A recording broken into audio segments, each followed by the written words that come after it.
And today we have with us Donald Hannan, who is a trustee of the Kletjian Foundation. And we also have on stage with us today Joe Wynn, the chairman of our trustees, who I believe you all know, and who has been with us this weekend. Thank you, Joe, so much for joining us, and with your daughter as well. That's right, yeah.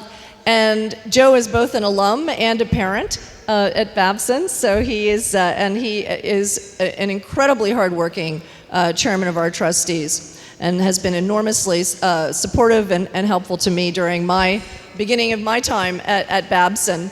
And another trustee who has been an inspiration and an incredible supporter of the college is Carmela Kletjian.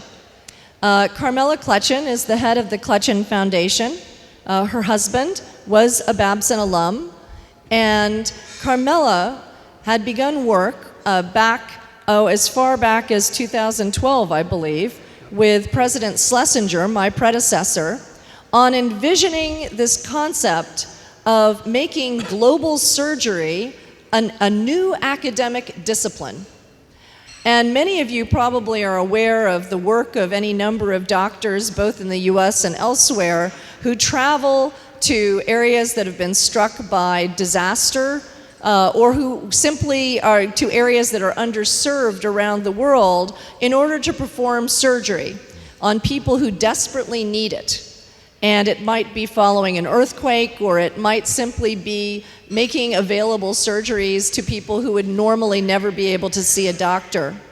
But throughout the last, say, 20 or 30 years, this kind of activity, this kind of global surgery, has primarily been conducted as philanthropy, as something that doctors would do in addition to their normal duties. The people would often hear of doctors saying, "I'm going on my vacation, I'm going to this country to do surgery."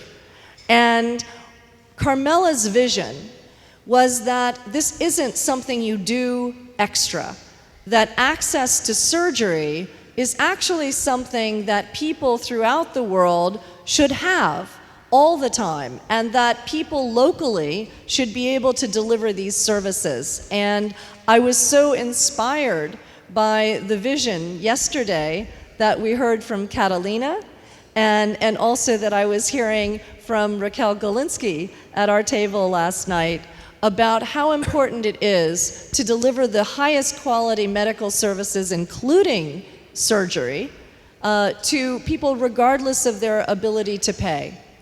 And so part of what Carmela's vision has become is that she has taken her foundation and begun to establish a series of investments in various academic institutions, including the Mass Eye and Ear Hospital, Harvard Medical School, and now today I am incredibly proud and pleased to announce that the Kletjian Foundation and Carmela Kletjian has invested $3 million to establish the Kletjian Professor for Global Surgery at Babson College.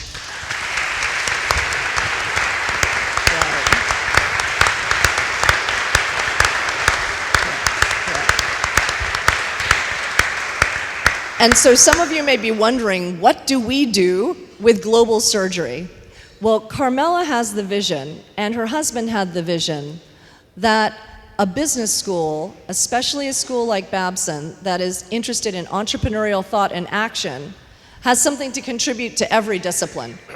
And in our case, we will be bringing that approach, that entrepreneurial thought and action approach, to how do you establish not only this academic discipline, but how do you actually establish effective access to surgery on the ground in underserved communities around the world.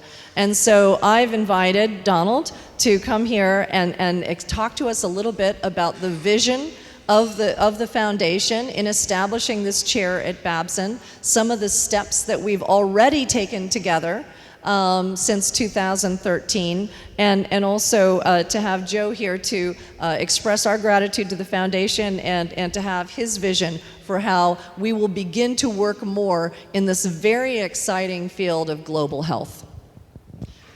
So Donald, thank you so much for this incredible investment in Babson College. Well, it's our pleasure. And I'd like to start off really by thanking all of you for being the type of school and alums and individuals who are interested in equity, because that's the foundational underpinning of what we're trying to do.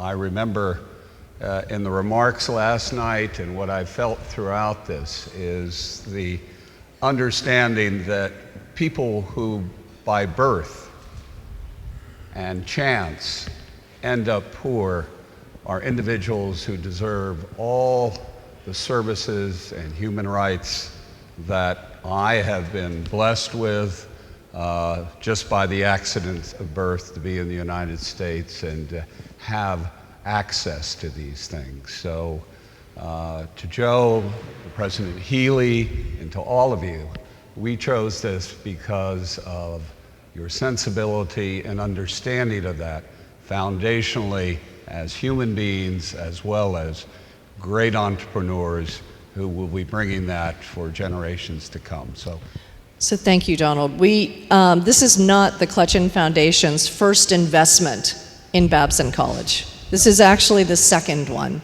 And the first investment was made in order to have us start supporting your effort in global surgery by creating a number of case studies that can be used in hospitals and by doctors around the world. Could you talk a little bit about those case studies, how they're going to be rolled out at Babson College very soon by the Lancet Commission, and how you envision our participation in this grand project that you have? Certainly. These case studies are unique and really the first of its kind for an established institution like the Lancet Commission that's going to do a major report on global surgery. And Babson has been integral, working with the first incumbent of the chair in global surgery at Harvard Medical School, John Mara, and they will be integrated into this report, which will be launched in Boston coming up next week. So not this coming week, but the week after that.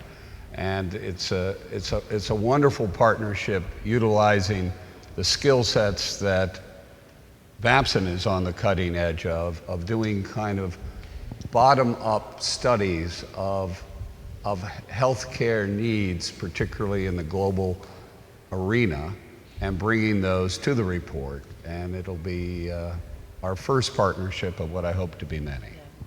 And Babson has been bringing some innovative ideas about how you might do case studies as well. So traditionally, in business schools and elsewhere, you have a written case study. I think we're all very familiar with the case study method.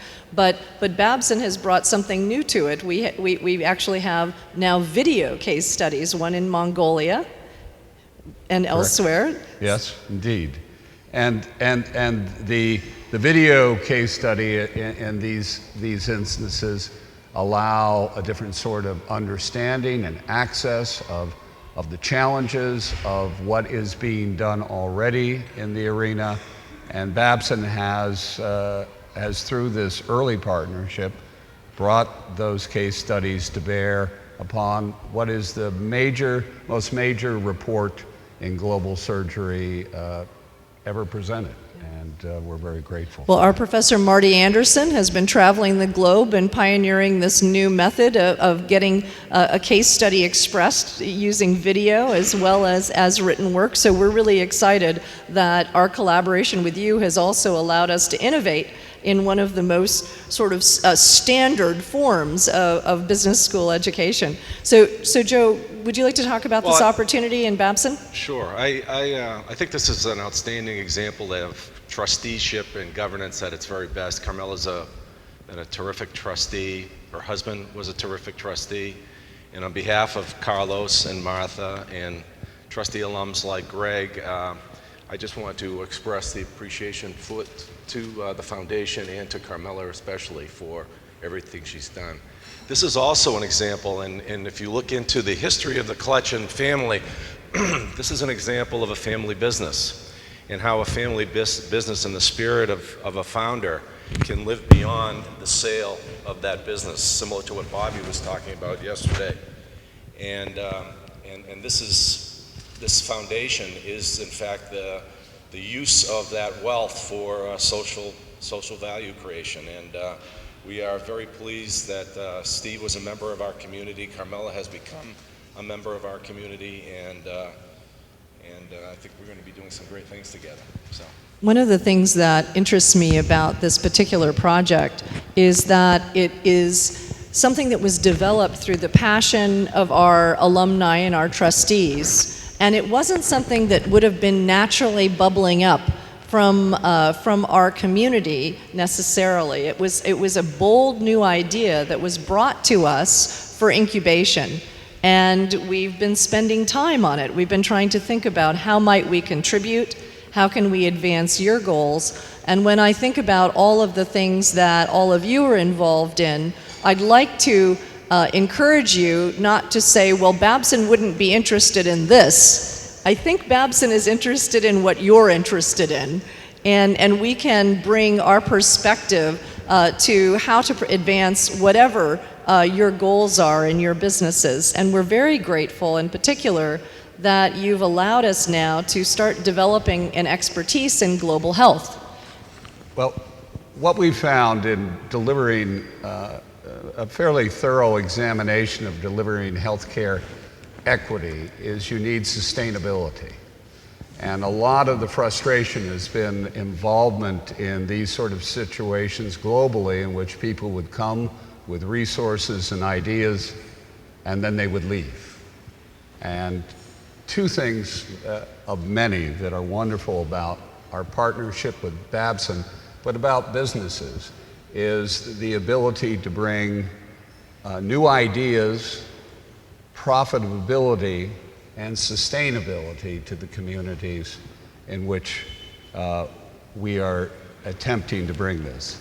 So the education piece, which is wonderful here in challenging and bringing forth many young entrepreneurs in this area, is combined with an ethic of sustainability through profitability for the entrepreneur, but the communities that they serve. And one of our partners is Paul Farmer with Partners in Health, and he has established 2 healthcare facilities that are globally competitive in terms of the class of service in Haiti and Rwanda. But the wonderful thing is he's developed an ecosystem around that allows those communities to lift themselves up through better educational opportunities, through entrepreneurial opportunities to serve the hospitals and the patients, through training opportunities. And we see this as a long-term collaboration with Babson, empowering that sort of collaboration so these communities will become bright businesses of many types.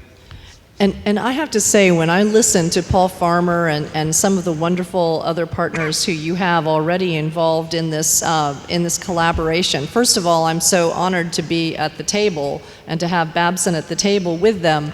But also I realize that a number of the problems that they're trying to solve as doctors are not the problems they should be trying to solve. It's how do I get electricity to my operating room in a remote location in Africa? How do I, create a sterile environment? How do I, have the supplies, the drugs or the different instruments that I need? These are problems that should be solved by entrepreneurs. Exactly. And it's mostly a question of allowing our students and other entrepreneurs to understand the needs and the opportunities that exist in this area, I think, and then those needs will be met. I was horrified to think that surgeons with all of their skills were having to try to figure out how to do solar power to keep their operating room functioning during an operation. That shouldn't be their job. Right, or architectural design and construction to build their operating room before they can perform surgery.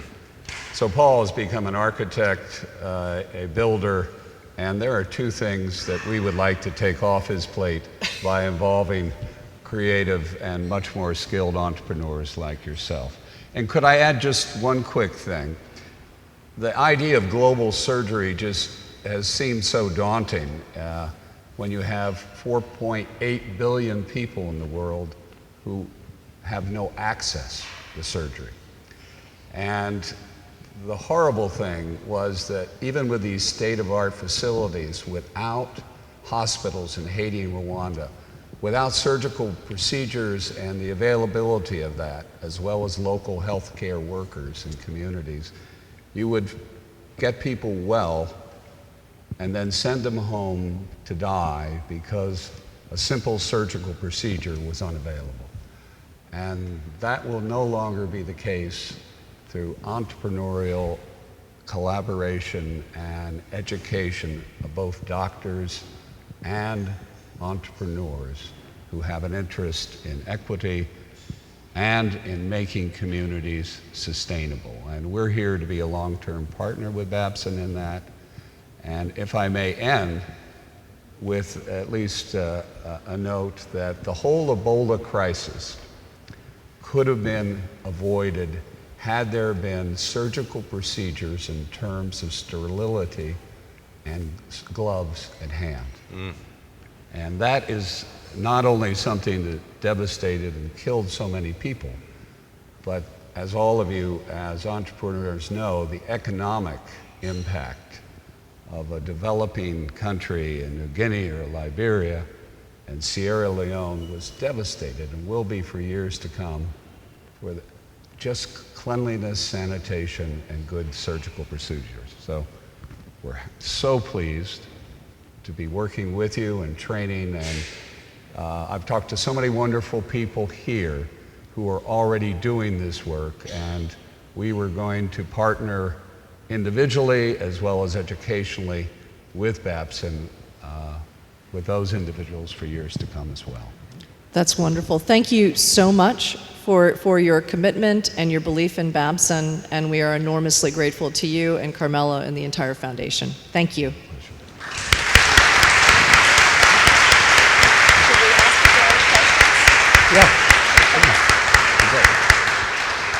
I'd like to open this up just briefly to see if there are any questions that you have about this incredible project or any suggestions or comments. Any discussion from the audience? Yes.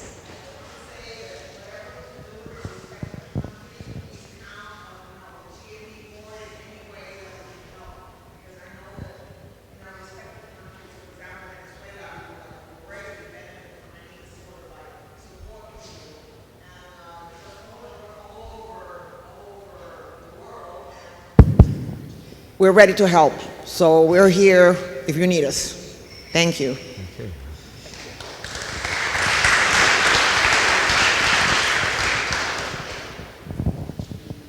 One of the things that excites me of Babson and what I think people have maybe forgotten to mention is the engineering school in Babson. And I wonder, you were identifying a lot of problems that you had that were more technology problems. I just want to talk a little bit about the connection with the engineering school to meet those needs. Absolutely. One of my priorities is to bring Babson closer to Olin. I speak with, and I actually co-teach a class with the president of Olin in the hope that we can continually find more and more ways to collaborate.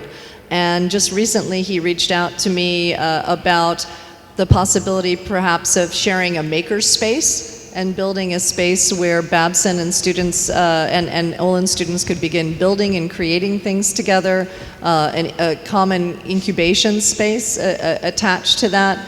And one of my pet projects right now is to be raising money for what we're currently called the Hub Building, but I think honestly it would be a building to house those kinds of technological collaborations with Olin College, and to also house some new science classrooms that we very desperately need. So it's a very good moment to be expanding into a field where we need those kinds of projects and advice, and I think that it may inspire more of those collaborations to take place. Yes. Good morning.